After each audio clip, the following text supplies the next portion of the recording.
Je vous donnerai le repos. Musange mwese munaniwe ndabaruhura. Abaremerewe mwese. Abarushye n'abaremerewe mwese muze musange ndabaruhura. Alléluia. Amen. Nous arrivons vers la fin. Tugeze ku musozo. Nous venons de parler des choses peut-être qu'on ne parle pas souvent. Tumaze kuvuga ku bintu tutavugaho cyane. La douleur est quelque chose qui est souvent caché. Umubabaro ni ikintu gihishe akenshi. La souffrance est souvent quelque chose de caché. Intimba ni ikintu akenshi kiba gihishe. Et d'ailleurs, pour la plupart des personnes des Rwandais, nous avons une habitude, une culture. Akenshi mu Banyarwanda dufite umuco. Quand on nous dit vite, quand on nous dit comment ça va, iyo batubajije bite, on dit comment? Tuvuga gute? On répond ça va. C'est bien, c'est bien. C'est pas ça va. C'est en fait, on dit comme ça. C'est bon. Donc, souvent, on cache vraiment ce qui ne va pas. La plupart, akenshi duhisha ibitagenda. Alors que ça ne va vraiment pas du tout. Kandi nta kigenda na gatoya. Mais ariko tukavuga le cœur ne suit pas. Umutima ntago ukurikira ibyo tuvuze. Je vais vous dire juste quelque chose avant de partir parce que tugiye kuvuga ku kintu kimwe mbere yo kugenda. Parce que le représentant de Dieu a dit que j'étais docteur. Uhagarariye Imana yavuze ko ndi umuganga. Je voulais vous dire quelque chose par rapport à la douleur. Ndifuza kugira icyo mvuga ku mubabaro.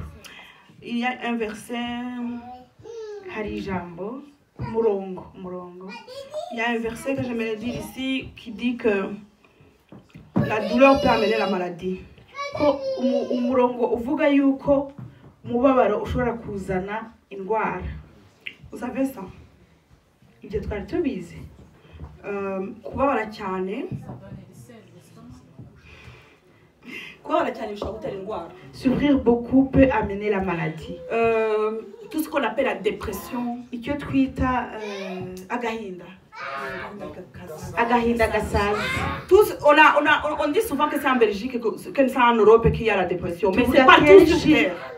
Ko ari muri Europe hari agahinda gasaza. Ariko ntago ari ho honyine ni kwisi yose. Je vais vous dire, si vous avez une douleur, nimba mufite umubabaro, et que cette douleur reste longtemps, uwo mubabaro ukamara igihe kinini, c'est moment ça va affecter votre corps. Igihe nikigera bizagera no ku mubiri wacu. Et tu vas commencer à en souffrir même. Noneho uwo mubabaro utangire kubabaza umubiri. Tu vas commencer à avoir mal au dos, mal au ventre, mal à la tête. Uzagaragara mu mugongo, umubabaro mu mugongo, umubabaro mu mutwe. Je vais vous dire quelque chose. Si Dieu si nous croyons en Jésus, nimba twizeye Yesu, et qu'il a dit qu'il a porté nos douleurs, kandi akaba yaravuze yuko yikoreye imibabaro yacu, marchons selon la foi.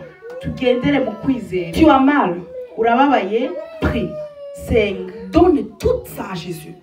Bihe byose Yesu. Mais ne fais pas comme un enfant, comme le bébé que j'ai là-bas. Ariko ntubikore nk'umwana. Il prend sa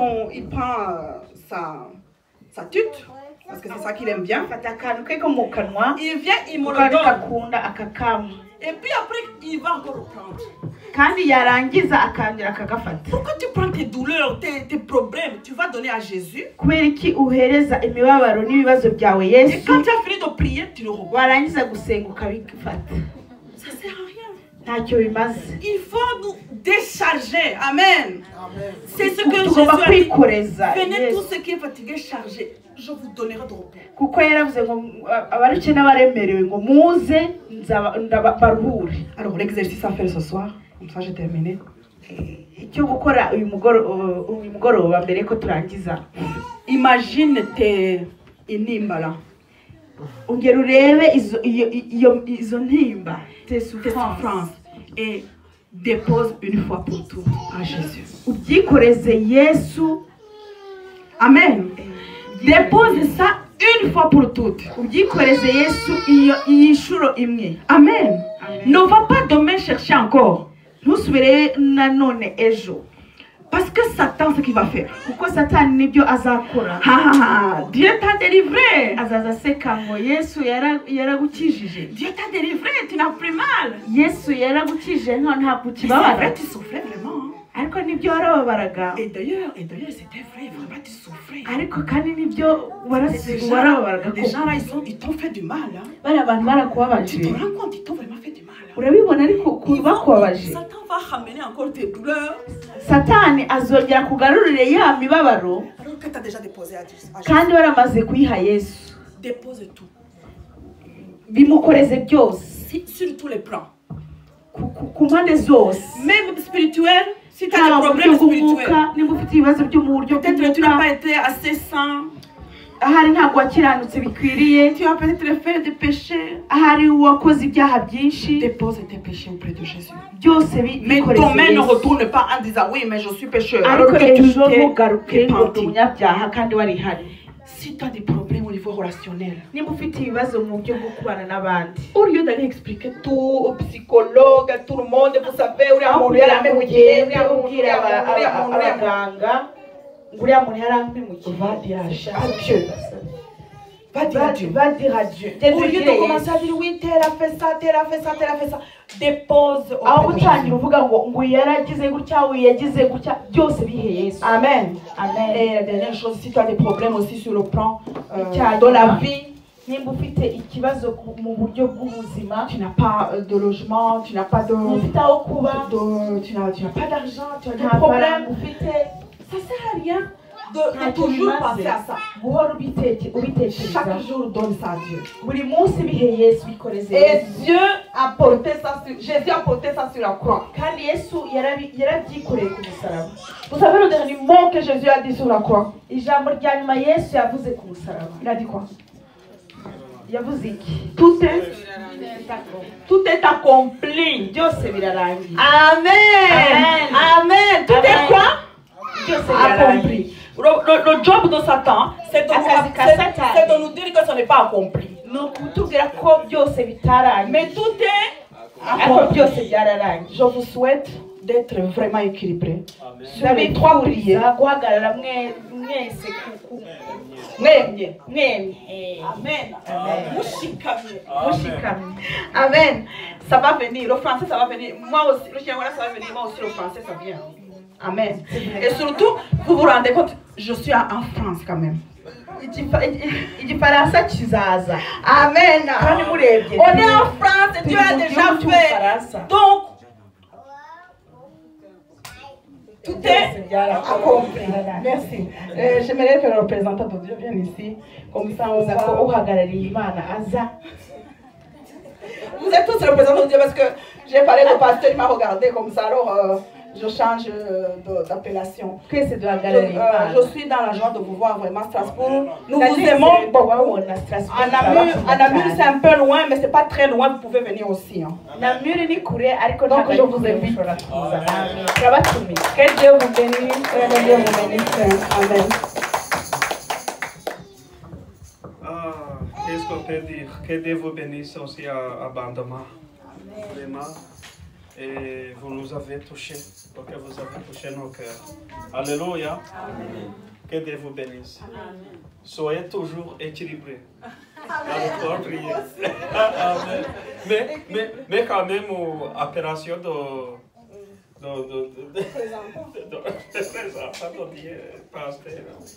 Je ne le suis pas, mais C'est l'officiel. Ok. C'est aussi Rino. Mais c'est possible. Parce que tout est possible. Tout est accompli aussi. Ça veut dire que tout est possible aussi. Amen. Hein? Il faut seulement regarder très loin. Au lieu de regarder. Hein? Ouais. Bon, on va prier pour donc encore tirer cette parole. On va prier. On va demander Dieu parce que c'est lui qui donne les forces. C'est lui qui donne aussi l'équilibrage. Donc, pour qu'on soit vraiment équilibré, surtout spirituellement, on doit vraiment être équilibré. La vie sociale, hein? La vie économique, hein? Intelligemment aussi. dans les pensées aussi, on doit toujours être équilibré.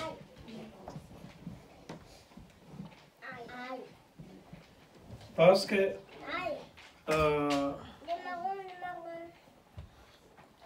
je ne sais pas si j'arrive à l'expliquer en français, mais je vais essayer en Kinyarwanda. Hari ikintu nkunda kubabwira kivuga ngo ntabwo abantu bose tubona babakene. J'aime bien vous dire que tous les pauvres que vous voyez,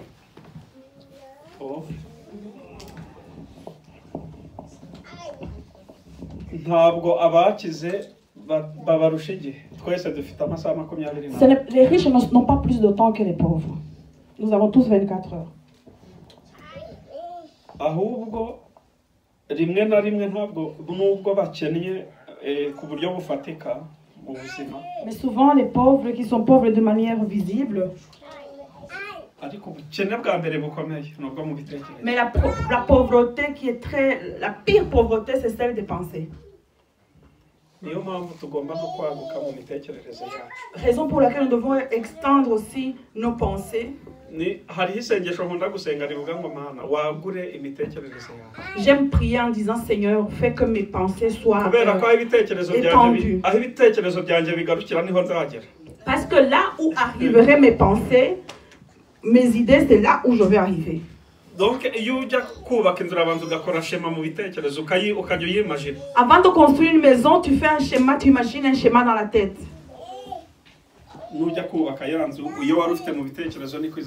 Alors quand tu vas construire la maison, c'est celle que tu pensais, que tu imaginais qu'elle soit. Alors que Dieu puisse ouvrir nos pensées plus loin pour être équilibré au niveau aussi de l'intelligence. Amen. Amen. Nous allons partager cette prière ensemble pour demander à Dieu qu'il nous ouvre, qu'il nous donne qu'il nous étende, oui. Et que notre vie spirituelle puisse s'améliorer.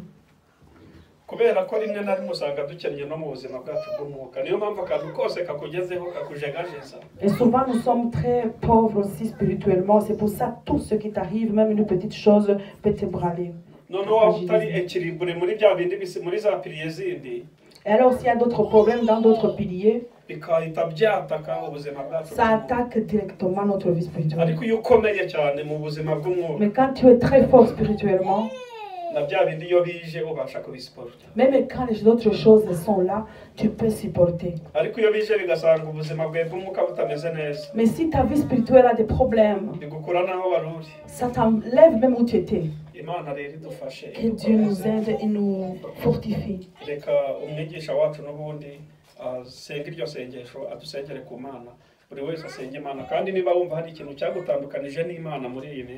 Et alors nous allons prier pour ça. Et si tu sens qu'il y a quelque chose qui t'a séparé de Dieu ces derniers temps, Jean, tu as accompli que tout a été accompli à la croix.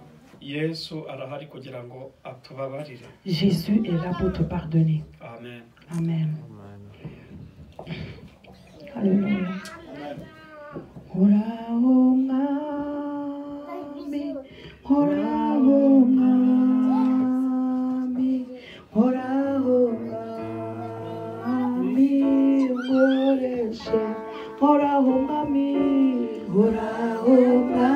Touche-moi, Seigneur.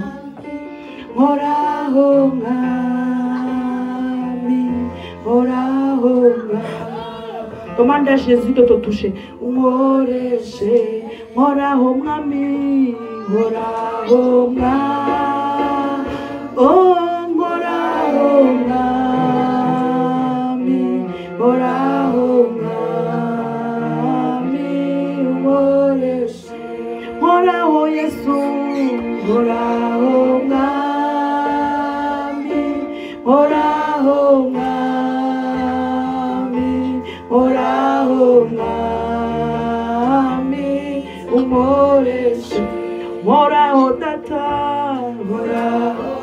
Demande à Jésus-Christ de te toucher. Demande à Jésus de toucher ton cœur.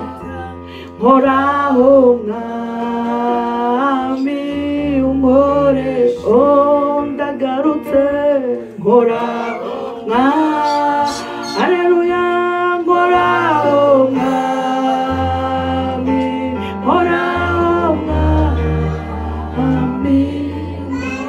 touche-moi, Seigneur.